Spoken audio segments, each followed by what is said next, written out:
Good morning दोस्तों, मैं विपुल जैन आपका फिर से स्वागत करता हूं सर्वोदय विद्यापीठ सीकरी की ऑनलाइन क्लासेज में। देखिए दोस्तों, हम पढ़ रहे थे कक्षा 12 में आव्यूह प्रश्नावली, जो आपकी तीसरी एक्सरसाइज है। अब तक मैं आपको थोड़े बेसिक कॉन्सेप्ट बता चुका हूं। आज हम तीसरी एक्सरसाइज मतलब 3.1 एक्सरसाइज में प्रश्नावलियों के क्वेश्चन करेंगे। जैसा कि पहला प्रश्न आपको दिखाई दे रहा होगा, मैं पढ़ देता हूं। यदि आव्यूह ए, जैसे ये कोई आव्यूह का बता रखा है, ये आव्यूह ए हो तो ए में अवयवों की संख्या कितनी होगी, याद कीजिए। तो दोस्तों एक बात ध्यान से सुनिए, मैं आपको एक उदाहरण के थ्रू समझाता हूं। जैसे कि एक आव्यूह लिखा हुआ है, जैसे मैंने ये लिख दिया, इस आव्यूह का क्रम कितना है दोस्तों, 2 गुणा 2। और एक दूसरा मैं लिख देता हूं, देखिए इस आव्यूह का क्रम कितना है दोस्तों, 2 गुणा 3। तो उदाहरण के थ्रू समझिए दोस्तों, इन दोनों का गुणा क्या आ रहा है, 4, इन दोनों का गुणा क्या आ रहा है, 6। तो आप देख सकते हो दोस्तों, जो आव्यूह के क्रम का गुणा होता है या गुणनफल होता है, उतने ही उसमें अवयव होते हैं। देख सकते हो 1 2 3 4।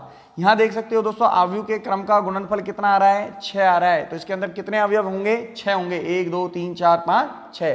तो इस बात से आप समझ चुके होंगे कि यहां भी अवयवों की संख्या हम कैसे निकालेंगे। देखिए, आव्यूह ए में अवयवों की हल देखिए इसका, आव्यूह ए में अवयवों की संख्या। तो दोस्तों इसका क्रम कितना है, 2 गुणा 4, और हम क्या कर देंगे, इसका गुणा कर देंगे। कितना आएगा, 8। तो इसका अर्थ क्या हुआ कि आव्यूह ए में अवयवों की संख्या कितनी होगी, 8 होगी। ध्यान रखना दोस्तों, जब कभी भी इस प्रकार का प्रश्न आए, आपसे अवयवों की संख्या पूछे और आपको क्रम दिया हुआ हो, आपको प्रश्न में क्रम दिया हुआ हो और आपसे अवयवों की संख्या पूछे, तो आपको सीधे सीधे अवयवों की आव्यूह के क्रम को गुणा कर देना है, और गुणा करने के बाद जो भी आपको रिजल्ट मिलता है वो ही उसमें उपस्थित अवयवों की संख्या को प्रदर्शित करता है। तो उम्मीद है दोस्तों ये प्रश्न आपको समझ में आया होगा। तो पहले प्रश्न का आंसर क्या आया, ए में उपस्थित अवयवों की संख्या 8। अब देखिए दोस्तों दूसरा क्वेश्चन देखिए। दूसरे क्वेश्चन में लिखा हुआ है कि 4 इंटू 4 क्रम का, कितने क्रम का, 4 गुणा 4 क्रम का एक इकाई आव्यूह लिखिए। तो आपको याद होगा दोस्तों, परिभाषा मैंने बताई थी इकाई आव्यूह की। इकाई आव्यूह को किससे प्रदर्शित करते हैं, आई से। कितने क्रम का है इकाई आव्यूह, 4, इसलिए क्या लिखेंगे यहां पर, I4। 3 क्रम का होता तो I3 लिखते, 2 क्रम का लिखते तो I2 लिखते। तो देखिए दोस्तों, एक 4 क्रम का इकाई आव्यूह कैसे लिखते हैं, 1 0 0 0, फिर 0 1 0 0, फिर 0 0 1 0, और फिर 0 0 0 1। परिभाषा याद है दोस्तों आपको, मैंने क्या बताई थी कि वह वर्ग आव्यूह, वर्ग आव्यूह है ना, वह वर्ग आव्यूह जिसमें मुख्य विकर्ण के सभी अवयव 1 हों और अन्य सभी अवयव क्या हैं, 0 हो, तो वो आव्यूह कौन सा होता है, इकाई आव्यूह होता है। आपको याद होगा मैंने डेफिनेशन इस प्रकार से लिखवाई थी कि वह अदिश आव्यूह, वह अदिश आव्यूह जिसमें मुख्य विकर्ण के सभी अवयव 1 हो, इकाई हो, तो वह आव्यूह कौन सा आव्यूह कहलाता है, इकाई आव्यूह कहलाता है। तो दोस्तों ये 4 इंटू 4 क्रम का मैंने इकाई आव्यूह लिख दिया है। उम्मीद है आपको ये समझ में आया होगा। जैसे मान लीजिए मुझे 2 क्रम का लिखना हो, तो दोस्तों वर्ग आव्यूह लिखना है 1 0 0 1, ये 2 क्रम का इकाई आव्यूह होता है। मान लीजिए 3 क्रम का इकाई आव्यूह लिखना हो, तो देखिए 1 0 0 0 1 0 0 0 1। मुख्य विकर्ण के सभी अवयव कितने लेने हैं, 1 लेने हैं, बाकी सभी अवयव क्या लेने हैं, 0 लेने हैं। तो दोस्तों उम्मीद है आपको ये समझ में आ रहा होगा। अब तीसरा क्वेश्चन देखेंगे दोस्तों। देखिए तीसरे क्वेश्चन में क्या कह रहा है कि ये कोई 2 आव्यूह दिए हुए हैं, एक आव्यूह ये दिया हुआ है, दूसरा आव्यूह ये दिया हुआ है, बीच में किसका साइन लगाया हुआ है दोस्तों, बराबर का साइन लगा हुआ है। इसका मतलब क्या हुआ कि ये आव्यूह, ये दोनों आव्यूह आपस में कैसे आव्यूह हैं, समान आव्यूह हैं। कैसे आव्यूह हैं? समान आव्यूह हैं। हम क्यों कह रहे हैं कि ये आव्यूह समान है? क्योंकि बीच में किसका साइन लगाया हुआ है? बराबर का। तो हमसे कह रहा है ए का मान ज्ञात करो। तो दोस्तों देखिए, जब कभी भी हम दो समान आव्यूह को पढ़ते हैं, चूंकि ये दोनों समान आव्यूह हैं, तो संगत अवयव कैसे होंगे? समान होंगे। मैं समझा देता हूं दोस्तों। देखिए, समान आव्यूह की डेफिनेशन देखिए, समान आव्यूह की डेफिनेशन देखेंगे, क्वेश्चन के थ्रू समझाना था। देखिए, जैसे मान लीजिए आव्यूह ए दिया हुआ है, A11, A12, A21, A22, और एक आव्यूह आपको B दिया हुआ है, B11, B12, B21, B22। तो देखिए दोस्तों, अगर ये दोनों आव्यूह समान आव्यूह हैं, मतलब A बराबर B हैं, अर्थात A11, A12, A21, A22 बराबर हैं B11, B12, B21, B22, ये दोनों आपस में यदि बराबर हैं तो संगत अवयव समान होंगे। ध्यान रखना दोस्तों, समान आव्यूह में संगत अवयव समान होते हैं। 1-1 के संगत 1-1, 1-2 के संगत 1-2, 2-1 के संगत 2-1 और 2-2 के संगत 2-2। तो इसका मतलब क्या हुआ?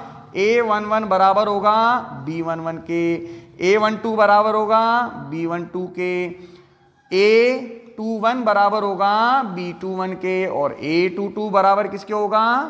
B22 के। तो उम्मीद है दोस्तों ये आपको समझ में आ रहा होगा।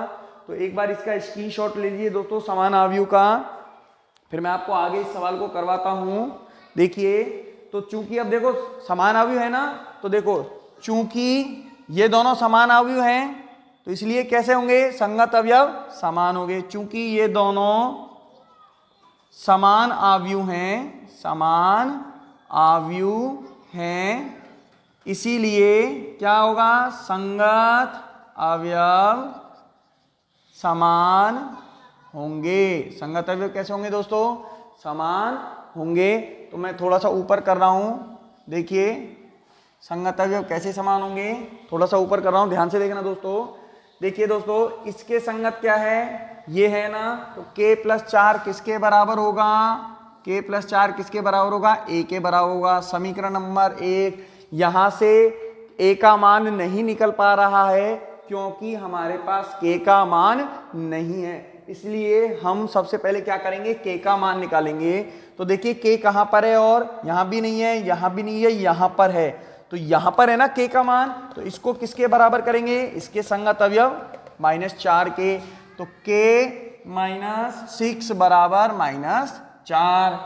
तो अब हम क्या करेंगे? k का मान निकाल लेंगे। -4 इसको उधर भेज दें, +6 कितना आया? +2।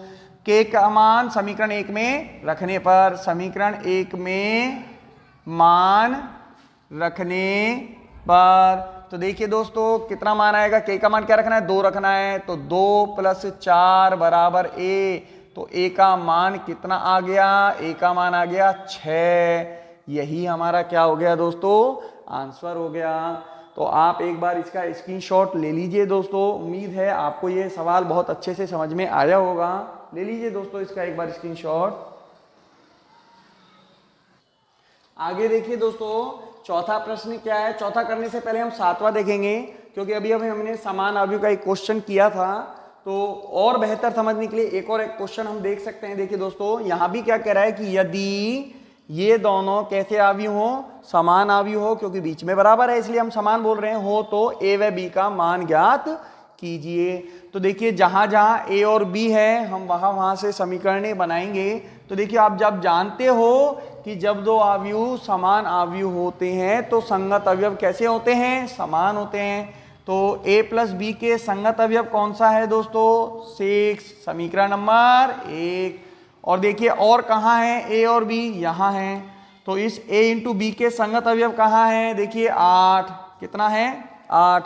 यहां से देखिए दोस्तों, किसी भी एक चर का, चाहे a का चाहे b का, किसी भी एक चर का मान निकाल लो। जैसे मान लो मैंने a का मान निकाल लिया, ये गुणा में है। गुणा की संख्या का जब हम पक्षांतरण करते हैं तो कहाँ जाती है संख्या? भाग में। a का मान समीकरण 1 में रखने पर, a का मान समीकरण 1 में रखने पर। तो देखिए दोस्तों ए का मान रख रहे हैं हम, यहाँ रख रहे हैं 8/b प्लस b बराबर 6, समीकरण 1 में रख दिया। अब देखिए दोस्तों इसको हल करना है, लघुत्तम लेके 8 प्लस बी स्क्वायर बटे में b बराबर 6। अब इसको और आगे हल करें, b का कर देंगे पक्षांतरण, b का पक्षांतरण करेंगे। देखिए दोस्तों ये भाग में कहाँ जाएगा, गुणा में। 8 प्लस बी स्क्वायर बराबर में कितना आ जाएगा, 6 इंटू बी मतलब 6b। अब इस 6b को उठा के ले आओ यहाँ पर, b स्क्वायर ये प्लस का इधर आने के बाद किस में हो जाएगा, माइनस में, और बचा हुआ प्लस का 8 बराबर 0। अब ये b के रूप में एक द्विघात समीकरण मिल गई है। अब इसके हम गुणनखंड करेंगे दोस्तों। जब हम इसके गुणनखंड करते हैं तो हमें मिलता है b माइनस 2 b माइनस 4 बराबर में 0। अब दो पदों का गुणनफल बराबर 0 है, या तो b माइनस 2 बराबर 0 होगा या b माइनस 4 बराबर 0 होगा। तो यहाँ से b का मान 2 आया और दूसरा मान क्या मिलता है, 4 मिलता है। क्या मिलता है, 4 मिलता है। अब ये b के जो मान हैं इसको हम समीकरण 1 में रखेंगे। b के मान समीकरण 1 में रखने पर हमारे पास b के मान कितने हैं, 2 है ना। तो जब b बराबर 2, जब b बराबर 2 इट इज इंप्लाइज a बराबर क्या निकलेगा। देखिए दोस्तों यहाँ b का मान 2 रखो, फिर 2 का पक्षांतरण करोगे तो 6 में से 2 जाएगा, तो a का मान कितना आएगा, 4। और जब b का मान 4 रखोगे तब a का मान, देखिए जब b यहाँ पर 4 रखोगे तो 4 का पक्षांतरण करोगे, 6 माइनस 4, तो a का मान कितना आएगा, 2। ये आपका दोस्तों आंसर आ गया। उम्मीद है कि आपको ये वाला प्रश्न और अच्छे से अब समझ में आ गया होगा। देखिए दोस्तों ये समान अवयव का प्रश्न। अब देखिए दोस्तों हमारा चौथा प्रश्न क्या कह रहा है, 6 अवयवों वाले अवयव के संभावित क्रम क्या होंगे। देखिए दोस्तों हमें उस अवयव के संभावित क्रम बताने हैं जिसमें अवयवों की संख्या क्या होती है, 6 होती है। दोस्तों हम जानते हैं कि जब हम अवयव के क्रम का गुणा करते हैं तो गुणा करने पर जो हमें मिलता है वो क्या मिलता है, अवयवों की संख्या मिलती है। तो अवयव का क्रम मान लिया, जैसे मैंने m और n है तो m इंटू n हो जाएगा। तो इन दोनों का जब हम गुणा करेंगे तो मुझे क्या मिलेगा, अवयवों की संख्या मिलेगी। तो हमें उन दो, अब करना क्या है, तो संख्या कितनी है, 6 है। तो अब मुझे वो दो संख्याएं सोचनी है जिनका गुणा करने पर कितना आता हो, 6 आता हो। तो देखिए दोस्तों कौन कौन सी ऐसी संख्या है। सबसे पहले 1 से स्टार्ट करता हूं। तो 1 को किससे गुणा करूं जो 6 आ जाए, 6 से। तो एक क्रम तो मिल गया हमें 1 गुणा 6। आगे आ जाओ 2 पर, 2 को किससे गुणा करे जो 6 आ जाए, 3 से। तो दूसरा क्रम हमें मिल गया 2 गुणा 3। अब आ जाओ और आगे 3 को किससे गुणा करूं जो 6 मिल जाए, 2 से। तो तीसरा क्रम हो गया 3 गुणा 2। 4 को गुणा करते हैं किससे, जिससे 6 मिले, किसी से भी नहीं आता। 5 को किसी से भी नहीं। 6 को गुणा 1 करने पर हमें 6 मिल जाता है। तो दोस्तों कुल मिला के हमारे पास ये 4 संभावनाएं बनती हैं जिनमें अवयवों की संख्या कितनी है, 6 है। कुल मिला के ये 4 संभावनाएं हैं, 4 अवयव के क्रम बनते हैं जिनमें अवयवों की संख्या कितनी आती है, 6 आती है। उम्मीद है दोस्तों ये प्रश्न आपको बहुत अच्छे तरीके से समझ में आया होगा। अगर आपको इन प्रश्नों में कहीं भी कोई समस्या आती है तो आप हमारे व्हाट्सएप ग्रुप पर कमेंट भेज सकते हो, अन्यथा आप यूट्यूब पर भी कमेंट लिख के भेज सकते हो। आपकी समस्या का निवारण बिल्कुल ज़रूर से ज़रूर किया जाएगा। एक बार दोस्तों इसका स्क्रीनशॉट ले लीजिए आप। दोस्तों आज के लिए हम इतना ही करते हैं। मैंने आज आपको लगभग 5 प्रश्न करवाए हैं, तो उम्मीद है जो बचे हुए क्वेश्चन हैं आपके 3.1 के, आप उन्हें एक बार खुद करने का प्रयास करें। करवाने को मैं आगे भी करवा सकता हूं, लेकिन मैं चाहता हूं एक बार उन प्रश्नों को आप स्वयं करने का प्रयास करें, ताकि जब मैं कल उन प्रश्नों को करवाऊं तो आपको वो प्रश्न और बेहतर तरीके से समझ में आए। तो आज के लिए दोस्तों इतना ही, धन्यवाद।